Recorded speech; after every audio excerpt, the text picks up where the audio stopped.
मुस्लिम बहुल क्षेत्र है, अल्पसंख्यक बहुल क्षेत्र है, तो यहाँ के जो बच्चे और बच्चियाँ हैं, जो छात्र छात्राएं, ये कहाँ जाएंगे? पिछड़ा इलाका स्लम एरिया है और माइनॉरिटी ओबीसी लोगों को सीट रिजर्व होना चाहिए। जो लोग का एडमिशन हो रहा है, हम उनका विरोध नहीं कर रहे हैं, बल्कि हम उनका स्वागत कर रहे हैं कि उनका भी एडमिशन हो और उसी में उन बच्चियों और बच्चों का भी हो जो अल्पसंख्यक समाज से आता, ओबीसी समाज से आता। एसटी ओबीसी दोनों रहेंगे तो कंपटीशन रहेगा कि हमें आगे निकलना है, हमें आगे निकलना है। वो कहेगा कि हमें आगे निकलना है। घर और ऑफिस में है चोरी का डर? जायसवाल सीसीटीवी से लगवाए सीसीटीवी कैमरे।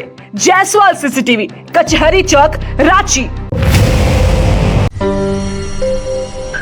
दिशोम गुरु शिबू सोरेन जेई नीट की जो कोचिंग संस्थान है, फिलहाल हम लोग वहाँ पे मौजूद हैं यहाँ पे। और आपको बताइए ये संस्था जो है एसटी छात्रों और छात्राओं के लिए है। ये मतलब यहाँ पे सिर्फ और सिर्फ अनुसूचित जनजाति के बच्चे ही जेई नीट की तैयारी करेंगे। अच्छी पहल है, लेकिन आखिर ऐसा क्या हुआ कि यहाँ पे कुछ ओबीसी अल्पसंख्यक लोग, कुछ लोग यहाँ पे जुटे और उनकी मांगे हैं कि यहाँ पे, क्योंकि ये हिंद पीढ़ी में है, तो सीट जो है कुछ इन्हें आरक्षित किया जाए। क्या बातें हम समझते हैं सर? क्या ज्ञापन लेकर आए हैं सर यहाँ पे आप लोग? देखिए, हमारी मांग है, सबसे पहले तो मैं बता दूं, हिंदपीढ़ी हो या किसी जगह भी हो, कोई भी अगर इंस्टीट्यूट जो संस्थान खोला जा रहा है जेई नीट का या जो भी जेपीएससी यूपीएससी जो भी लोग जहाँ भी है, तो वहाँ हम लोग चाहते हैं कि जो हमारी भी भागीदारी सुनिश्चित होनी चाहिए। क्योंकि आज जो यहाँ पे खोला गया एसटी समाज के लिए, हम उनका स्वागत करते हैं और सरकार का भी जो योजना है उनका भी हम स्वागत कर रहे हैं। लेकिन ये मुस्लिम बहुल क्षेत्र है, अल्पसंख्यक बहुल क्षेत्र है, तो यहाँ के जो बच्चे और बच्चियाँ हैं, जो छात्र छात्राएं, ये कहाँ जाएंगे?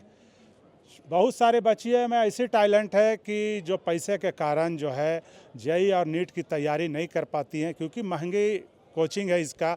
और सरकार जब यहाँ पे सुविधा दे रही है, तो हम लोग चाहते हैं कि हमारी भी बच्चियाँ, हमारे क्षेत्र की भी बच्चियाँ और बच्चे जो है यहाँ पे इंस्टीट्यूट में यहाँ पे एडमिशन ले और यहाँ से मतलब पढ़ करके राज्य और देश का नाम रोशन करें। चमरा लिंडा जी जो यहाँ फिलहाल कल्याण मंत्री है, उन्होंने कहा कि वो और भी जगह जो है बना रहे हैं इस तरीके का। ये केवल और केवल एसटी लोगों बच्चों के लिए ही होगा और कई जगह पे ओबीसी एससी इन लोगों को बनाने की जो है वो चल रही है प्रोसेस। तो आप क्या चाहते हैं, यहीं पे आरक्षित मिले या कुछ नया बने? नहीं, हम लोग तो चाहते हैं कि यहाँ भी आरक्षित मिले। ज़रूरी नहीं है कि यहाँ भी लोग हैं, जहाँ भी बने हो, जहाँ जहाँ बने हो वहाँ लोगों को आरक्षित करें। और हमने मंत्री महोदय से मुलाकात भी किया और मंत्री जी ने हम लोगों को आश्वस्त भी किया है कि नेक्स्ट कदम हम लोग का यही है। हम लोग उस पर भी हम लोग कर रहे हैं काम, बहुत जल्द उसको भी हम लोग चालू करेंगे। यहाँ पे आरक्षण नहीं मिला तो फिर? देखिए, नहीं मिला तो उसके आगे फिर हम लोग बैठेंगे, हमारा समाज, हमारा टीम है, हम लोग बैठेंगे, बैठ के फिर हम लोग माननीय मंत्री जी से मिलेंगे। उसके बावजूद भी नहीं हुआ तो फिर हम लोग आंदोलन का रूप इख्तियार करेंगे। नहीं, अगर कहीं और जगह मिल जाए तो क्योंकि यहाँ बच्चे हैं तो प्रभावित हो सकता है अगर इस आंदोलन, अगर यहाँ पे धरना ये सब हुआ। देखिए, बिल्डिंग काफ़ी है, बहुत सारे बिल्डिंग ऐसे ही खाली पड़ी हुई है। ठीक है, जो लोग का एडमिशन हो रहा है, हम उनका विरोध नहीं कर रहे हैं, बल्कि हम उनका स्वागत कर रहे हैं कि उनका भी एडमिशन हो और उसी में उन बच्चियों और बच्चों का भी हो जो अल्पसंख्यक समाज से आता, ओबीसी समाज से आता, ताकि मिलजुल करके एक अच्छा, जो क्या बोला जाता है, गुलदस्ता बने जहाँ सभी कलर का फूल खिले।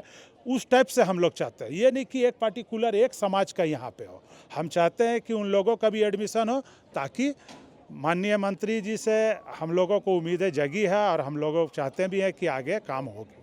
आप लोग भी यही मांग लेकर, आप लोग सब एक साथ यही मांग है सर आपका? ये क्या कुछ कहिएगा? हम सवाल रहेगा, अगर ऐसे है तो फिर किसी दिन जनरल कैटेगरी के लोग भी आएंगे। एसटी ओबीसी दोनों रहेंगे तो कंपटीशन रहेगा कि हमें आगे निकलना है, हमें आगे निकलना है। वो कहेगा कि हमें आगे निकलना है। तो इस तरह से एजुकेशन लाइन पे आदमी ज़्यादा से ज़्यादा उस पर ये करता है, कंपटीशन करता है। और ये है जेई और नीट का कंपटीशन का ही ये करने का है, तो इसमें दोनों का ही होना चाहिए। मतलब यहाँ पे जितने भी अल्पसंख्यक सब रहने चाहिए। लेकिन बात किया जाए जनरल कैटेगरी का भी, हम मुद्दा उठा लेते हैं, वो लोग भी, कुछ लोग उसमें भी गरीब रहते हैं। जी, बिल्कुल। तो अगर कभी उठ के वो भी आ जाए कि बोलेंगे कि हम भी जनरल कैटेगरी, हमें भी चाहिए, हम भी तो कुछ लोग गरीब हैं, तो उसके लिए आप क्या कहिएगा सर? तो उन लोगों के लिए भी होना चाहिए। ऐसा में बात तो- नहीं है। ऐसे में तो कल्याण मंत्री और मुख्यमंत्री खुद ही कंफ्यूज हो जाएंगे। अभी जो भी है एसटी और ओबीसी के लिए कम से कम यहाँ ओबीसी के लिए भी सीट 30% होना ही चाहिए था। जी। जनरल में भी क्रीमी लेयर आते हैं। क्रीमी अगर ये यहाँ वो आरक्षण हो ओबीसी और जनरल के क्रीमी लेयर भी आ सकते हैं, लेकिन ये ओबीसी बहुल एरिया है, माइनॉरिटी बहुल एरिया है, इसमें क्षुब्ध हैं लोग कि आ रहे हैं एडमिशन के लिए और एडमिशन नहीं हो पा रहा है। हालांकि प्रोसेस कुछ टेस्ट करके है, लेकिन ये लोकल लोग यहाँ क्षुब्ध हैं कि होना ये हम चाहिए। भी सोच रहे थे कि बिल्कुल अलग हटके ये जगह में चुना गया है, हिंद पीढ़ी यहाँ पे ओबीसी ज़्यादा हैं, तो हम सवाल ये भी था कि आखिर इतने कोने में क्यों दिया गया, और अगर क्योंकि यहाँ पे भी बहुत सारे बच्चे हैं जो हमें दिख रहे हैं कि वो भी काफ़ी पिछड़े हैं, दिख रहे हैं हमें। पिछड़ा इलाका स्लम एरिया है और माइनॉरिटी ओबीसी लोगों को सीट रिजर्व होना चाहिए। अब मांग रखी गई है, मंत्री जी सीएम से भी मांग रखी गई है, विचार होगा, उन लोगों ने भरोसा दिया है। आपने ज्ञापन सौंपा? ज्ञापन सौंपा गया है मंत्री जी को हाथों से, उसकी रिसीविंग है, फोटो ली गई है। सर नाम बता दीजिएगा और आपके मंच। युवा एकता मंच। आपका नाम सर? ये हमारा नाम इमरान हसन हुआ, केंद्रीय अध्यक्ष युवा एकता मंच। जी। ये भी एक है मैथी का।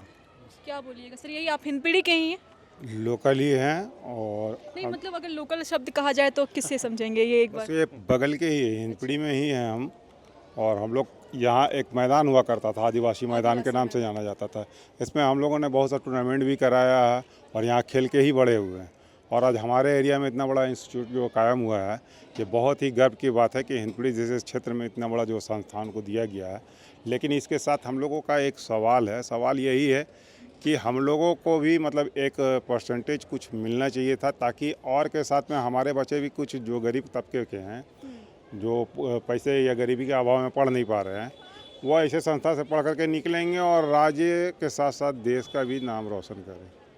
मतलब यहाँ लोकल हिंद पीढ़ी के बच्चों को भी कुछ आरक्षित मिलना चाहिए सीट। लोकल के अलावा जितना भी अल्पसंख्या में जो आते हैं वो सबका ही एक परसेंटेज बनना चाहिए था। 30% का हम लोगों ने डिमांड रखा है। अब रही सवाल बात यह सरकार के मर्जी के ऊपर में है या फिर उसके इरादा, तो हम लोग नहीं बता सकते हैं। करना तो उन्हीं को है, अब जैसे करेंगे, अगर अच्छा चाहेंगे तो करेंगे, सबके लिए भला होगा। क्या नाम हुआ सर आपका? मेरा नाम अतीकुर रहमान, युवा एकता मंच सरपरस्त हूँ।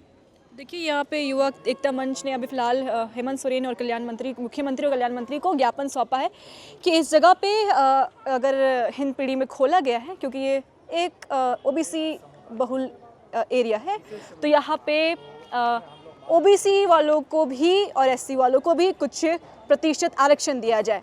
खैर देखते हैं इस पर क्या पहल होती है। फिलहाल ऐसी खबरों के लिए लोकतंत्र 19 को फॉलो सब्सक्राइब करना ना भूलें। मेरा नाम रितिका शर्मा है। जोहार।